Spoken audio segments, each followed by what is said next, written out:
or you can spend it on the lawsuit we're gonna file against the county for breach of contract. You figure out how you wanna handle it. I understand the upset. My name's Steve Miller, I live in Winston, and I've been a part of this Winston group since it first started. Our country is designed and built over rules, laws, regulations, all that. They are not there just for fun to play games with and all that. Some things are more important than other things. When this all got started, this tire thing, we contacted the county commissioners and we got blown off. We went to DEQ and got blown off. All of this stuff, finally, Corey stepped up and he did his job and got it stopped as for right now. I find it really amazing that we don't have the money to take care of a law, a regulation, according to DEQ and everybody. We don't have the money to take care of that, but we do have the money to take care of a damn little road? What kind of crap is this? He needs the money to do his job, and he's doing a fine job of it, by the way. Thank you, yes, sir. John Graylord, I'm the immediate next door neighbor to said Winston, whatever it is, tire people. I can tell you that the Smilovich family has thumbed their nose at everything that has come forth until Corey stepped up, went to court, got the injunction, I believe that's what it was, and from that moment on, there has not been any activity on that site. And I can tell you, I know Mr. Darko Smilovich, the landowner, I know him very well. I can tell you, from my experience with him, as soon as you communicate to him that there's no funds to go forward, that everything is going to go to pieces. And I can tell you too, from what I know is, you know, you're in for a penny, you're in for a dime, or whatever the saying is. We have spent so much time, money, effort, writing, research, and Corey certainly has borne the brunt of it. And to just kind of stop and just kind of let it go to waste, that's a waste of taxpayers' money. So again, you know what Mr. Willoughby said, if we don't see any action, I know everybody has wants and needs, and everybody has their own priorities. I understand that. But this is not just a personal thing to us. This is a health hazard. This is a fire hazard. This is going to affect, if it blows, it's going to affect the whole county or the whole area. And you guys, as the county commissioners, have understood that and have communicated how important and how dangerous it is, and to just let it go. And I understand money is short everywhere. I understand that. But money is also coming in, so I don't know where all things are going. Today my road is being graded. It's a nice job. He's doing a beautiful job. But as far as priorities goes, is this more important than a health and a danger to the whole area, to thousands of residents? I just don't understand it. I don't think anybody else would not see it that way. So I'll just leave it at that. I think it's a very high priority, and you just kind of throw it on his shoulders and say, well, you know, shuffle your pennies around and make it work, even though he's telling you he can't make it work. I think it's I'm sorry, it's a cop-out. Thank you. Any other comment?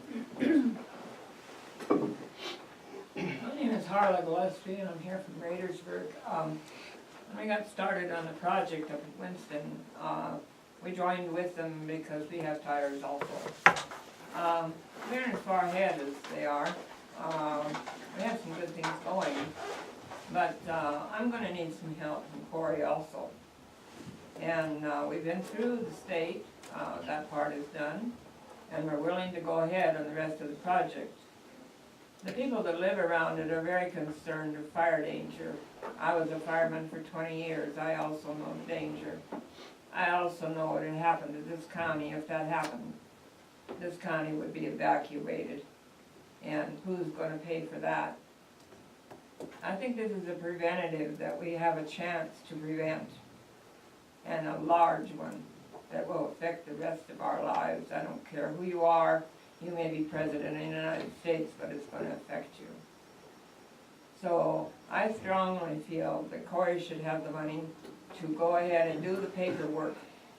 Or these people that we are working with and trying to prosecute, and they pick up these tires, they're laughing at us. They don't think we're serious. They've won one more time.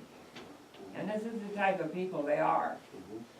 Currently, in our area right now, we have got watches out to see that he doesn't move those tires into our area to hide them on some more of his properties. This is what he does. We now have him. Why can't we keep him and get it done? And that's all we ask, so we can live in an area with peace like everybody else wants to. Thank you. Thank you.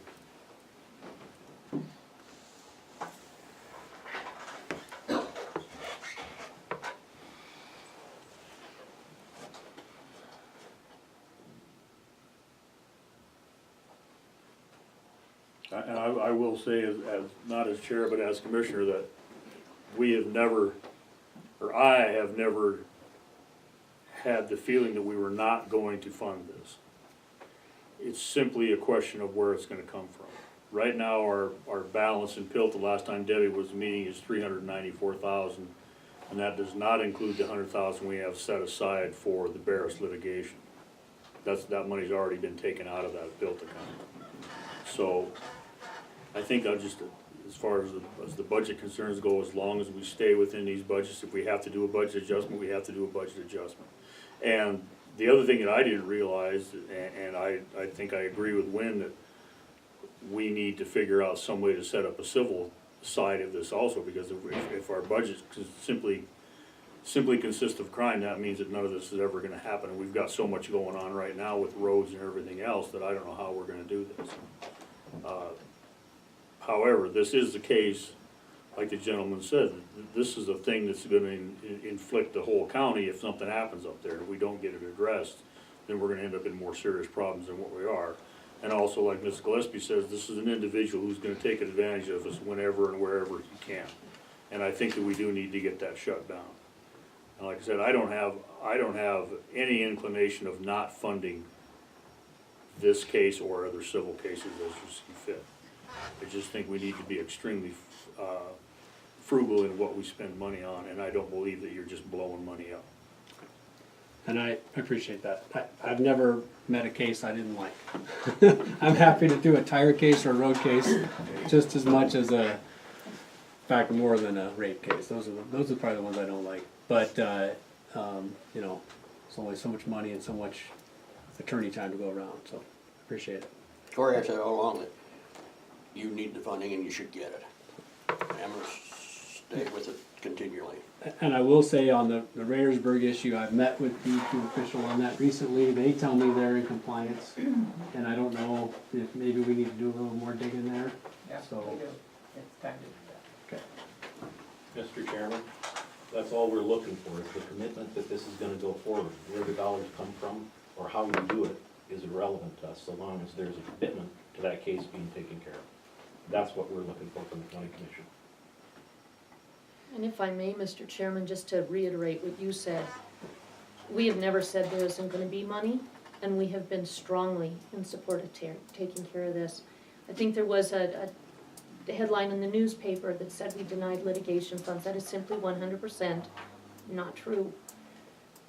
So we have never denied money and absolutely support this process, and will continue to be the watchdogs to make sure that it continues to move forward. Thank you. So, Yes, Tim? Mr. Chairman, Tim Radwell, I just would like to just remind, I think this is more in the benefit of the people that are here looking for an answer today. Last week, we were brought forward with wondering what was going to happen next, and it was pulled out because it wasn't on the agenda to really make a decision. It was pulled out of what's called the consent agenda. And the second one from the bottom is county budget and funds. So there's no reason why the commission can't make a decision today according to what your policy and rules are. And instead of postponing this for another 2 weeks, I think that's just appropriate to make sure that we bring that up again. It's not clear, but it's there. Thank you. What exactly are you asking? I'm not clear on what you just asked Well, to have done. the opportunity for the commission to make a decision to fund the process here is on the table, right? Mr. Chairman, Ann Rouser, it has been stated by both you and Commissioner Olbert that the commission is committed to this. There is money currently in the county attorney's budget. When or if that money is exhausted, there is a process to do a budget amendment and to add more money to it. This is a non-issue right now. You have committed to more money if necessary. Right now, he has budgeting authority. There's no need to change the budget at this time. He just has to be assured that it's gonna be there. That's, Franklin, what part of these two saying the money would be there did you not understand? I know, but that's the way it's been though. Before, he was assured different stuff, he'd come in and he had to come back, because it had to present in a public meeting and stuff. He's been run around completely this year. It's been one big mess. Here's All I my say is that concern, he's here's my sure concern. that You he- say it's a non-issue, but it's not a non-issue. I received a scathing email last week that made me very concerned that the funding wouldn't be there, okay? Let me finish. And so my concern, because at this whole budget process, I've said, if this one particular case goes to trial, and guess what? Those happen every month. It's just, there happens to be one that's front and center for the most expensive. But we don't control what happens. But if the particular cases go to trial, I currently do not have the funds in my budget to pay the expenses that have to be paid for the expert witnesses for that case. That's a fact. And that's what I forecast when I said I need $8,000 held back and I didn't get it. So that case is, right now, we're in the midst of a big fight on it. I don't think it's gonna settle. And so I've got to be able, I know that money's coming before June 30th, or coming due before June 30th. And then if I get a scathing response that says it's from the Broadwater County Commissioners, which says, find the money in your budget, it's not a non-issue from my point of view. I've got to be able to know that to do my job, to win this case and to win the other case, I've got to be able to know that that money's there. So that is why I asked that this be put on the agenda. In addition to the fact that it was done in the afternoon when it wasn't on the agenda anyway, so it had to be on the agenda anyway. So from my point of view, it wasn't a non-issue. It was actually very, very concerning to me. That's why we're here today. If you guys are telling me proceed and the money will be there when you need it, fine. I'm not gonna go out and throw money and waste it on things. I'm comfortable with that.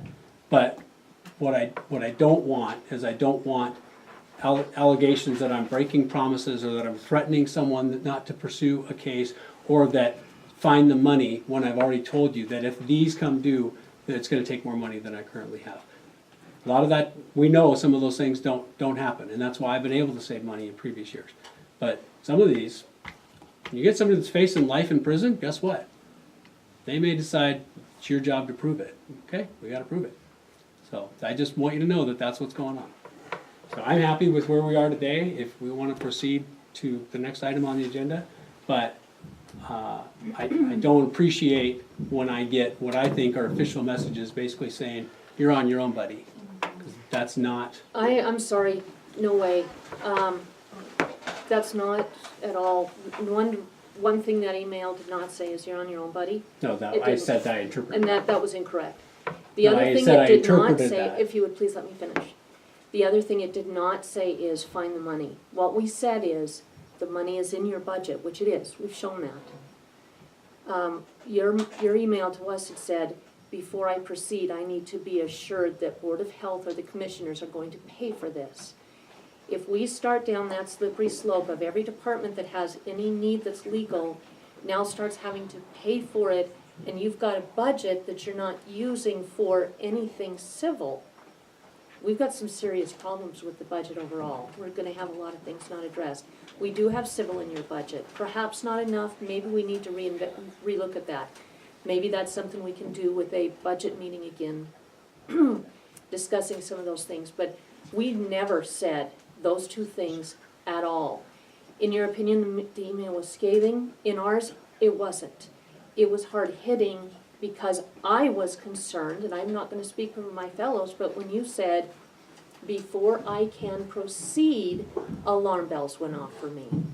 So let's just stop, because we're never gonna get anywhere by going back and forth. But I needed to make the record clear, we never said, find the money. We said the money is in your budget, which it is, we've shown that. We never said you're on your own. That has never been our action, it's never been our words.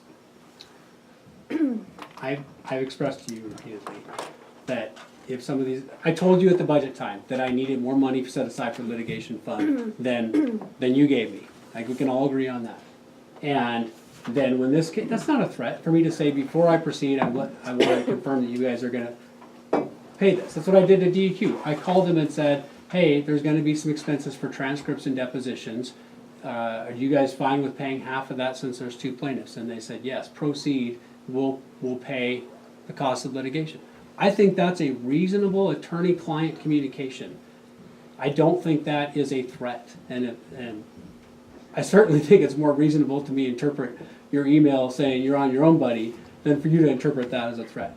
And fine, you disagree with that, I would just say that's a kind of a conversation, maybe it'd be easier to have that in person. So, let's drive on, let's all go do our jobs, but I'm telling you, there's that saying, we're behind you. Way, way behind you. That's not the one behind you that I want on some of these things. So before we move on to the next issue, I would just like to kind of sum this up, that Corey is going on with his litigation, and we will find a way to fund it. If his budget is expended to that effect, then we will backfill that budget. Appreciate it. Is that proper? Absolutely, that's been the intent from minute one. So let's move on to the next issue. All right. White Horse Road.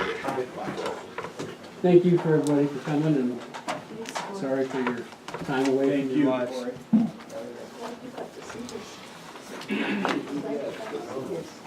The next issue is the White Horse Road status. I see a couple folks. Okay, then let me go through this first. Did you all receive that memo in that packet? Yeah. Okay. So the backstory on this is clearly this thing's been a dispute. The first record I could see of a dispute was 1999 of the first property owner on White Horse Road, who was Laura Grant Nagel, having asserted that this is a private road and was concerned about whoever was going on the road past their house farther west on White Horse Road. And I've seen also several, at least two prior occasions when the county commission addressed this issue and received an opinion from, one of them was from John Flynn, the other one was from,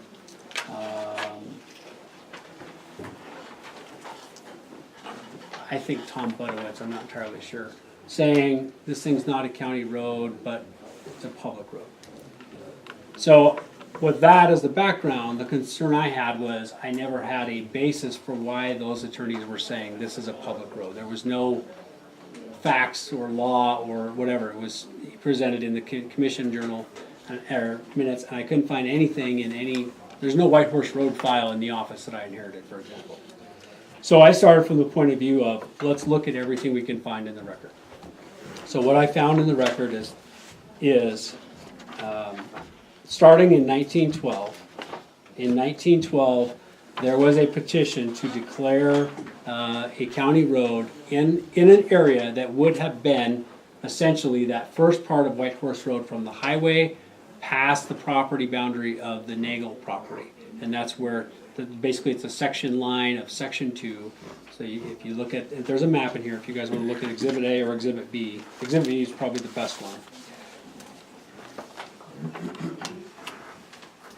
This shows the Nagel property is kind of triangular off of Highway 287, and there's the four sections that are relevant in this township: 7 North, Range 1 East, are 2, which is where the Nagel property is, and then 3, that's where the Ravendall property begins, and then there's multiple owners continuing west all the way to the railroad. Immediately south of sections 2 and 3 are sections 11 and 10 respectively. So there is a 1910 petition by a gentleman named Reed and others for a county road that would have had a 60-foot easement, 30 feet north of the section line, 30 feet south of the section line, which is ordinarily how they're done. I found the petition, and then I found where the county commission accepted the petition, and then they had language which is not entirely clear, but it's, here's what it says. The board granted permission to make the change, provided the same is made without expense to the county, and when the same is completed, the board to be notified when they will examine and approve said road if satisfactory, old road to be left open to the traffic of the public until the change is accepted and approved. This was June of 1912. So here's the concern here. That language, in terms of the process for establishing county roads, is you accept it, you receive a petition, the county can accept the petition or reject the petition depending on if it's proper. They declare, or they appoint some board of viewers. The viewers then basically lay out the road, and then they come back with a report to the commission. The commission then can either accept or reject or modify. And then if they accept the road as viewed and as established by the viewers, then they declare it a county road, and at that point it's a county road. This language is kind of unique because the county commission was very good, very thorough through this time frame from the in the 1880s. It was Jefferson County Commission, and then our county became a separate Broward County in 1897. But all through that period, the county commissioners were really good about following that process. Petition, viewers report, and then declaring county road. And it's very clear when there were times when they did not accept it. For example, in the Schmaus thing, there's some, we found one occasion where it's not as clear as the others, but it's by far the exception rather than the rule. So in this case, this language, I believe, is accepting the petition and appointing the viewers, not a final adoption of the road. At the same time, there was a different petition, which I'm not sure if I included, where it was a portion that's not relevant here, except that it was the next portion south of the county road from Townsend to Bozeman, where they were being done at the same time. A lot of the same people had signed both petitions. That one went through the process, was approved, and then we found a map where the subsequent map showed that the change had in fact happened. And that subsequent map in 1918 did not show this road as a county road. And then there's a 1923 petition when the county commission is trying to basically lay out and record all these roads that had been established. And this road is not included, whereas the other one is. So I took this to mean that they had accepted the petition and appointed viewers, but had not finally adopted the road, because there's no record of it.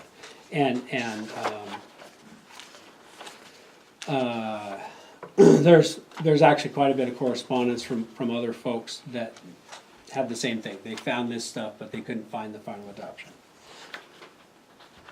Then we go to 1978. In 1978, the Fosters sold, and these documents are also in here, sold land, what is now the Elkhorn subdivision. So if you go to Exhibit F, the Elkhorn transactions, a series of transactions which sold the land, which later became Elkhorn subdivision. And then Exhibit G is the Elkhorn subdivision was approved in 1979. What's very clear is that the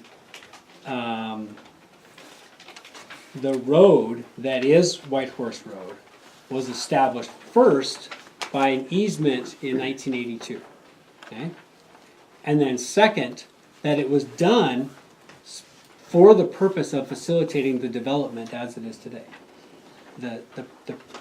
If you look at some correspondence and you look at some documents that are in there, it's clear that the Fosters established this easement for the purpose of allowing people that buy these properties to then access them, right? There's also a Foster, there's 10 acres that another Foster family deeded to themselves. And it says, subject to all the existing and recorded easements. And that property is in section 3. And then the Elkhorn subdivision property is in section 3. So before we get to the Nagel purchase of the property, which is in the early 90s, we have an easement along White Horse Road that is the 60 feet north of the section line, which is unique. They're usually 30 feet on the one half and 30 feet on the other half of the section line. It's 60 feet on the north side of the section line. Why is that? Because that's what Foster's owned. They didn't own the land south of the section line. So for them to establish a 60-foot easement on their property for the purpose of facilitating the development, they just went ahead and did all 60 feet on their property. And that's what they did in 1982. The lands, at a minimum, the lands in section 3 that are the Elkhorn subdivision and 10 acres, which are immediately to the east of it. It shows there's the Campbell 10.66 acres, and then there's 9.4 acres directly north of that. And I'm not sure which of those is because I didn't go into great detail. But it's clear that all those lands have an easement that are pertinent to it 10 years before Nagel's purchased their property. What does that mean? It means Nagel's purchased their property subject to the easement that's already in place. And then, if you look at Exhibit B, and this was done by Schaubers, very, very good, very detailed research. Every tract of land that we see here has an easement that's recorded that's pertinent to this land. Then later, we find that the Nagels granted an easement to Cooper and Burgess for the ranch land that's west of the railroad. Because that's the only property along here that wasn't included in the Foster easement from 1982. So, not only is there an easement across Nagel's property that pre-exists them, that they cannot interfere with, but everything west of them has a recorded easement that they cannot interfere with. It's their property right. The land west of the railroad was ultimately purchased through several different transactions and now owned by the BLM. So, even though it's not a public road, which I'll talk about in a minute, every property has an easement that cannot be interfered with by the Nagels or really anybody else. If to do so would be a trespass upon their property right. Okay? So, and I've given the copy of this to the Nagels, and I know that several people are here. They cannot put a sign up saying no trespassing. They cannot block part of the road. They cannot tell people not to come on this road. The easement applies to everyone that owns that property as well as their invitees. If Ravendals want to invite someone to dinner on a Wednesday night, then they can't have a little check station out here and someone says, sorry, you're not a property owner, hit the road, the other road. Their invitees enjoy the same easement and property rights that Ravendal does, okay? So there's really no practical way that anybody can limit traffic on this road. Because if you do that, you're basically unlawfully restraining people and telling them they have to like prove they got the invitation in the mail or something before they're allowed to go on this road. So it's a private road, but everybody on that road has not only a right to access it, but to invite whoever they want to onto that road, okay? And therefore, anyone who interferes with that is committing a trespass. It's a civil trespass. You're trespassing upon and limiting the property rights that somebody else enjoys and purchased to enjoy. So, the reason I don't think it's a public road is there's three basic ways that one could claim this was a public road.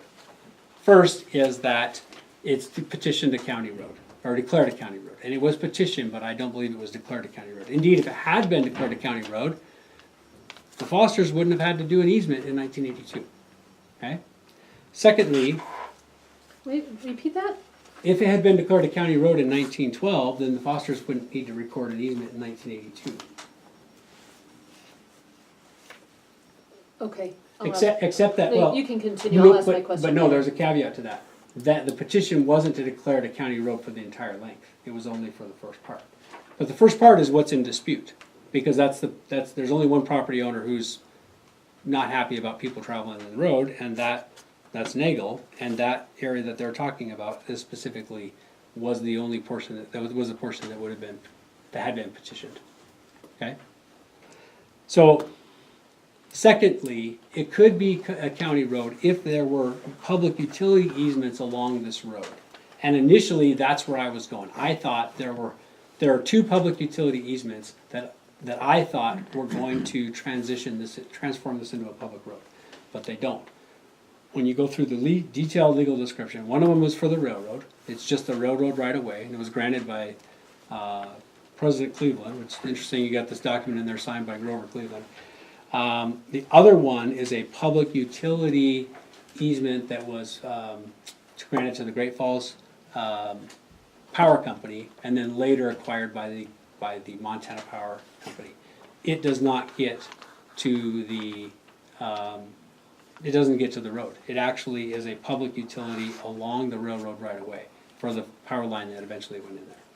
So I thought those were going to end up telling us we had a public utility easement along the whole of White Horse Road, and it wouldn't have the limiting language that would keep people off, and so you'd have a public road, you could declare it a county road, we'd be done. But that didn't pan out. So the third way that this could potentially be a county road is by prescription. It's called a prescriptive easement. Now, prescriptive easement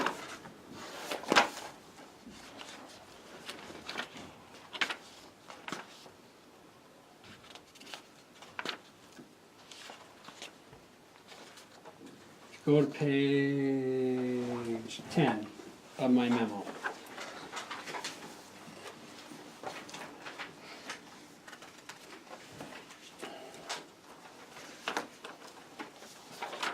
Wait, and then we're going to flip back, sorry, to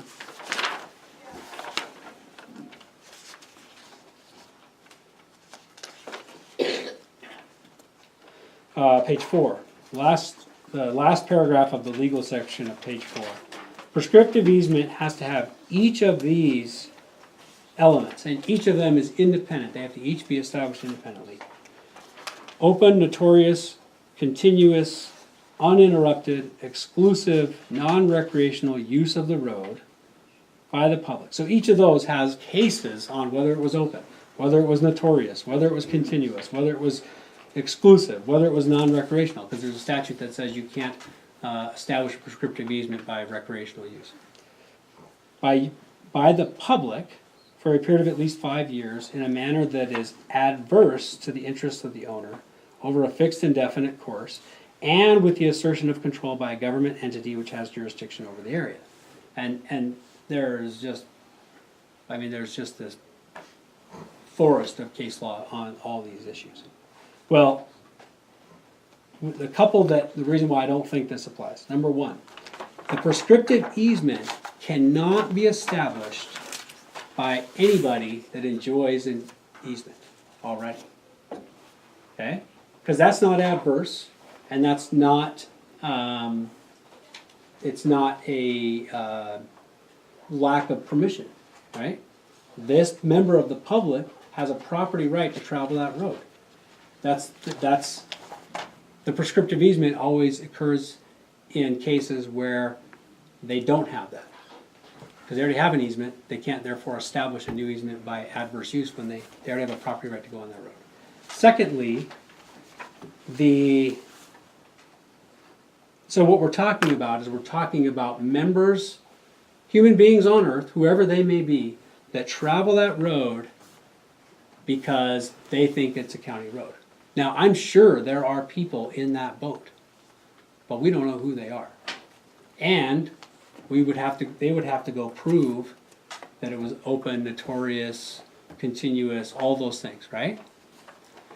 So one could make that case, but that would be a long, expensive, and in my view, pointless lawsuit, because you already have, everyone that really cares about that road already has a right to go on that road. And the third thing is that the local government, the government that has jurisdiction, that's Broadwater County, has not taken control, exercised control of that road. We don't grade it, we don't maintain it, we haven't declared it a county road, we haven't, whatever the case may be. Now, the record also shows there was multiple efforts along this line, right? There was a petition that was signed by everybody except the Nagels that was presented to the county commission when John Flynn was county attorney.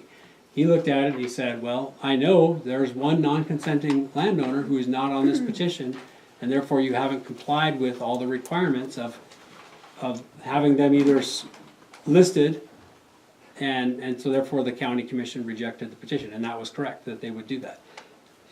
Secondly, there was later a petition and effort to get the county to maintain the road, whether summer or winter, and that process ultimately fell apart. But what both of those show is that the county has not claimed ownership or control of this road. It's possible that there is some historical record of there were times when the county did in fact maintain the road, graded it, or plowed it in the winter or whatever. And I'm not sure if that was done just because of an emergency situation or whatever. But problem is, to put together a period of 5 years when all those elements happened, I think is unlikely to happen.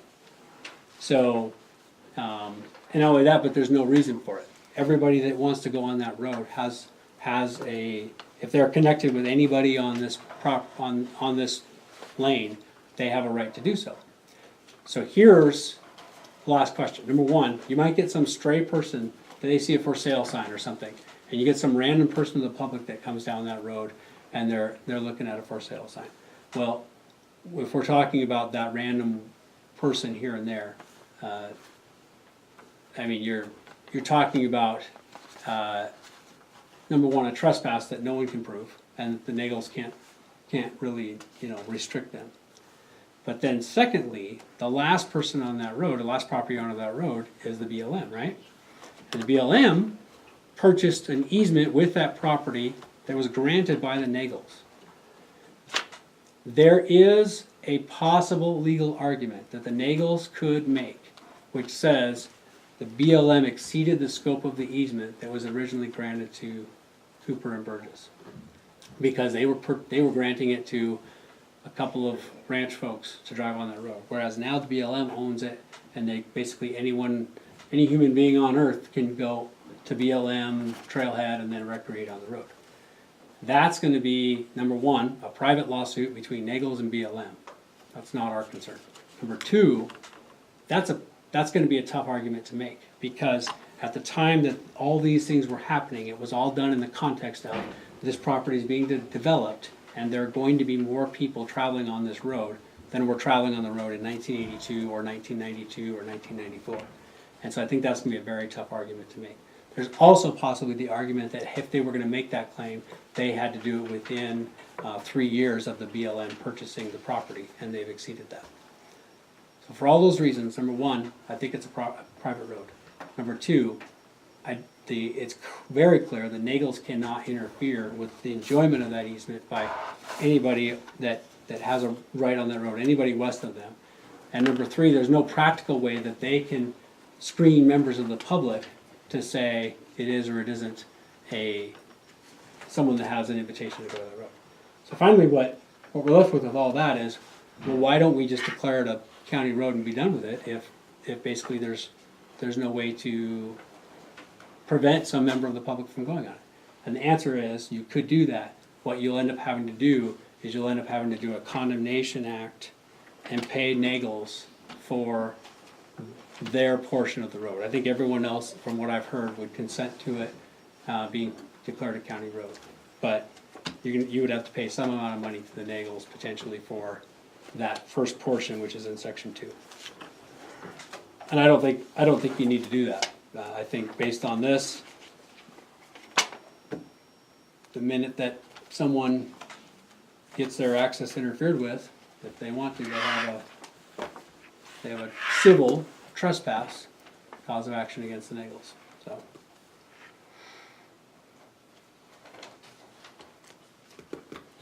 Wasn't the section that come through Nagels, didn't you say that was declared a county road?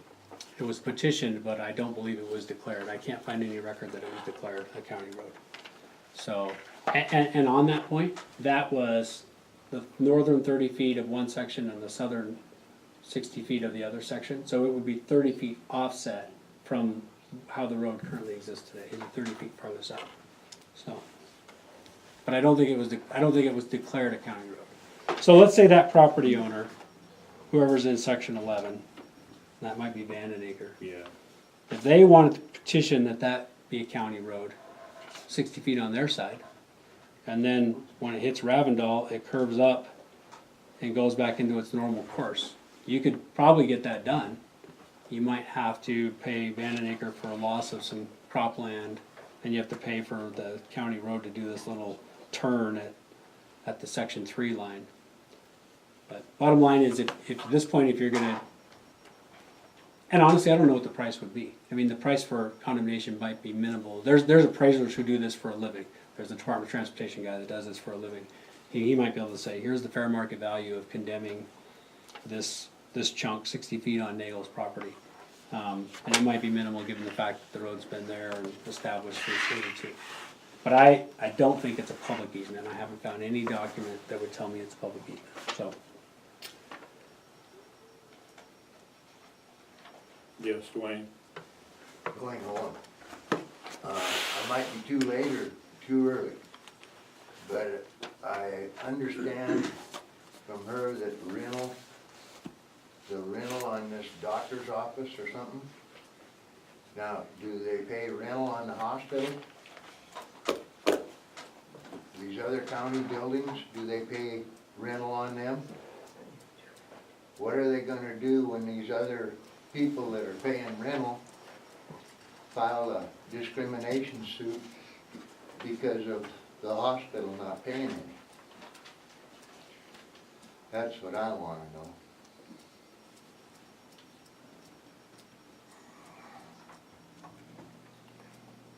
Yeah, that's true, except that isn't on, probably too late, I guess, if you said you're too early or too late, I don't know which it'd be. We're just on this, am I correct, Cora, we're just on this part right here, Yeah. but, that could be brought up at another time. Well, I thought that's what they were doing with It was on the agenda, we talked about it earlier. We're gonna come back in 2 weeks, we're doing some work on it, but if it's a hospital building, so the hospital building's owned by the county through the hospital district, and then the hospital itself, the operation of it, has a lease agreement with the hospital district. So, who's paying the rent. well, so the lease agreement is that the hospital pays rent to the hospital district for that Who's public. paying the county? Say again? Who's gonna pay the county? Well, they pay the hospital district, which is an organ of the county. I don't understand that. Well, that's how it's been set up, ever since it was I would built. say that every since I can remember everybody talking about it.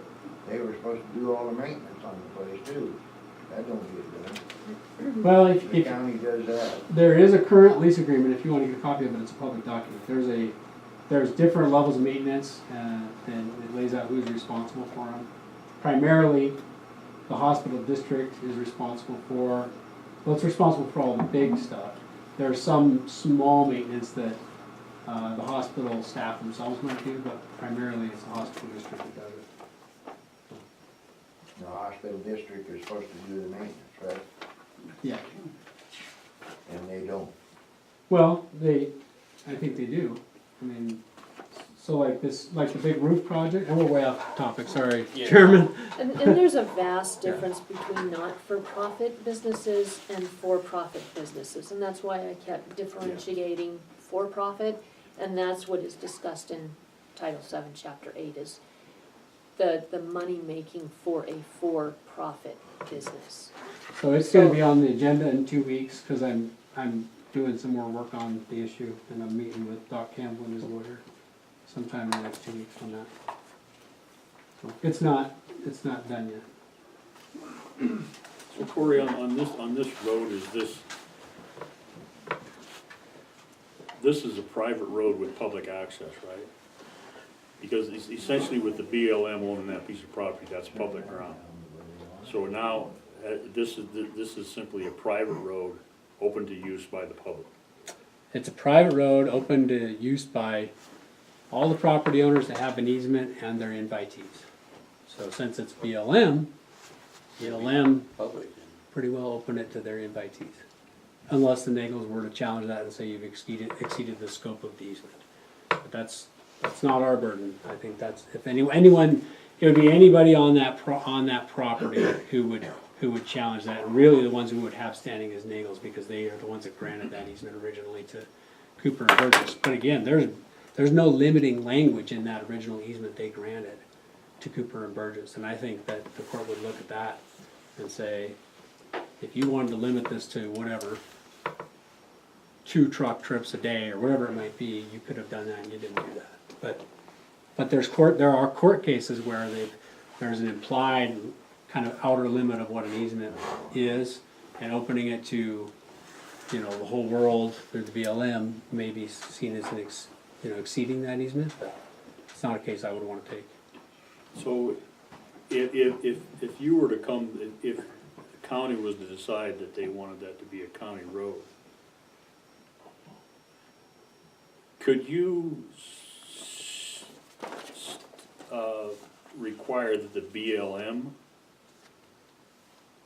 would pay a significant share to the road improvements to bring that up to county standards, because they're the ones that are providing or inviting the excess traffic through that road area? Something I forgot to mention. Interesting. They, in their easement, have a maintenance obligation on the road. The Cooper Burgess did. Cooper Burgess. So does that maintenance also apply to future owners then? Yep. It applies to whoever is the future holder of that easement. So if they had a homeowner association there, the BLM would have to participate in that and for the maintenance on the road. Well, basically to enjoy their easement has, and most of them don't. Most of them will mention not maintenance as an obligation, but that, there's a couple easements that mention maintenance, but they don't do it as clearly as an obligation as this easement to Cooper and Burgess does. So the way that's generally read is that that's one of the conditions that they have to fulfill to continue to enjoy the easement. So, but again, Is that agreement only with, that's agreement is only with Nagel and yeah. it doesn't go through the Foster subdivision, right? So their easement was to go past the Nagel property to wherever it is they ultimately wanted to go. Here's an interesting thing. I don't know, it's like now we're getting into like obscure property law. I didn't know if I want to. Hang on here. Okay, Exhibit K. But ultimately, as this road stands right now, that would be the homeowners association's fight with the BLM, not the counties, right? So is there a homeowners association? There isn't. I said if there was, the BLM would have to. Here's what's interesting about this. That's what I was checking. Their easement only goes to this, because that's all Nagels could grant. That's all they owned. So their easement to the BLM is just permission to cover this 60 feet, or whatever feet this is, across section 2 down this road. So that's the spot that they'd be responsible for maintenance. Yeah, their maintenance obligation would only be that portion, not the whole road. Oh, okay. So what is the rest of the road then, Corey, from Nagel's border west? Is that then public? Or is that also private per Nagel's easement? It predates Nagel's. Foster's granted an easement in 1982 that I think is pertinent to all these lands, but it doesn't go all the way it doesn't go past the railroad. So the easement they granted, first of all, they owned all this land in 1982 except for this land that's Elkhorn. That had already been sold ultimately to Bess. But they, Elkhorn enjoyed that easement that was established in 1982 through this process. So The point of all that is that Nagels can't interfere with lands in the west that have now that easement pertinent to their lands. That make sense? No, These, but so you're saying that BLM got an easement from Nagels, Yes. which is only for the piece of property right in front of Nagels' property, just south of their property. yeah, So what about the property then from Nagels west and over the railroad track? What easement did BLM get for that? Or did they? And what is the status of that portion of the road based on BLM being there? it appears that, I don't know what they did. If Foster already had the easement, then why did Cooper and Burgess have to get another easement? Well, because Foster's easement was not pertinent to these lands here. Foster's easement was pertinent to all the lands Oh, east okay. of the railroad. I see. And so property right, just because you have a property right across, for an easement to go across my land, doesn't mean that the sheriff has property right to use that same easement to go across my land. But it's possible that for prescriptive easement purposes, they would in fact have a case for everything.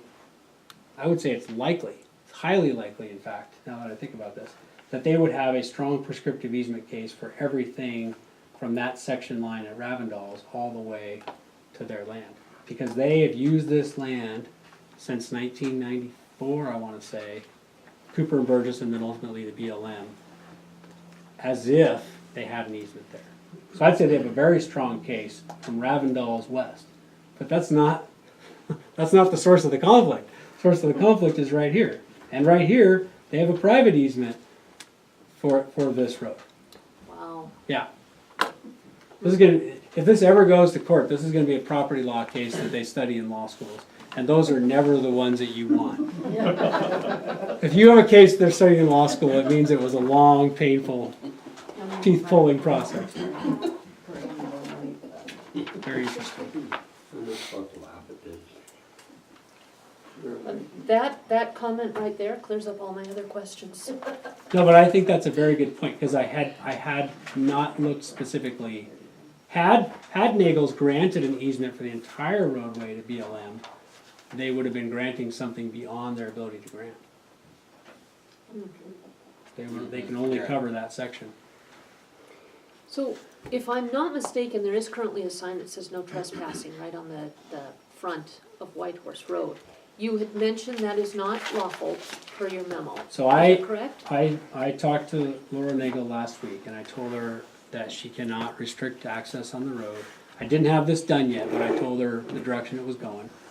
And I said, you can't restrict access on that road, you can't put a sign in the roadway. And she said, the sign's not in the road, the sign is on the side of the road. And she said it was against her fence. Now, I've driven by it 2 weeks ago, and it was actually in the roadway. And I told her she can't do that. So, so what you're gonna get, in fact, what I got from her that night was a complaint that someone both damaged her sign and stole she had a game camera up. And, so I've given her a copy of this, or at least I asked Mr. Ravendall to deliver it. Delivered. And I'm happy to talk to her again, but bottom line is that sign can't be in the roadway. If she wants to put a sign along her fence, that's fine. But at that point, it looks like she's saying no trespassing into her driveway and into her property, which is certainly she can do. So, Corey, based on what you just said about from Laura Nagels to BLM, so there was an agreement, like it would have been 15, 20 years ago. The road crew and the county commission at the time, I think John Flynn was probably involved, said if you guys buy culverts, we'll put them in and then we'll do the process of making this a county road. And I think Yep. that's when Tim came forward and said, and challenged it, and everybody backed off. So based on what you say now about the property again from Nagels West, if those folks came together and said, we want a petition for a county road for that section, we could make that a county road if we wanted, and they followed the process, just skipping Nagels and then working on the road, just that portion from Nagels to BLM, correct? And this is just hypothetical, I'm not saying anybody's even proposed this, cause obviously no one's seen this, but I'm just curious. Flynn Lane would be the example.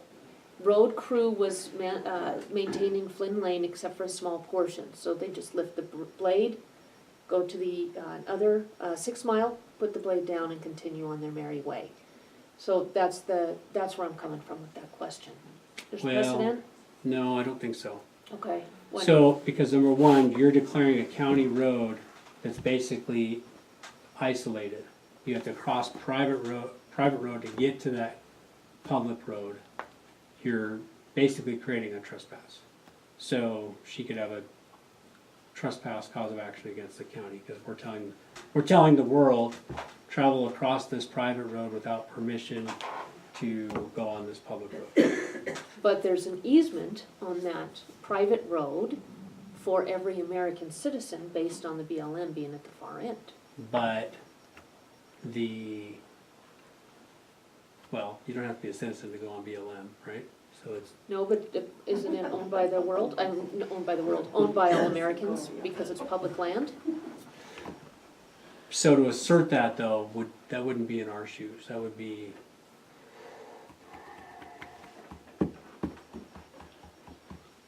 Don't be afraid, because it's not something I want to pursue. I'm just curious what the law would say on that. Your answer to that other question really is kind of, I think But the a law lot would more say questions. you have to condemn that section in front of Nagel's property and pay her the fair market value of eminent domain. That's what I think a judge would do. okay. And I don't think the example of Flynn Lane is correct, because I don't think, so there's a whole nother theory in property law, well, in equity, that says that if you confer a benefit upon someone that's officious, then that doesn't basically vindicate you. And what that means is if you plow a section of someone else's private road without permission, without their request, etc., you've conferred a benefit on them that doesn't translate that into something that benefits you down the road. You can't come back every year and do it, and the public can't use that road. It'd be the same as me, deciding he's gone for vacation, I'm gonna go build an addition on his house, and then he comes back and here's the bill, $5,000. What are you talking about? I never asked you to do this. I don't want you to do it. That's kind of that same. And so this goes way back to old ancient England. That's called equity. There used to be a court of law and a court of equity, and now in our courts we have them all combined. But if the court gets a case or an issue that's not specifically in statutory law, then they move into what's called equity, and that's where it's a long story, but I think that's what we'd be doing. We'd be taking an action that was officious against Nagel's property, and she would get probably what's called specific performance of coming and saying, you have to condemn my property and now pay me whatever the fair market value is. So that would definitely be a last court case. Okay.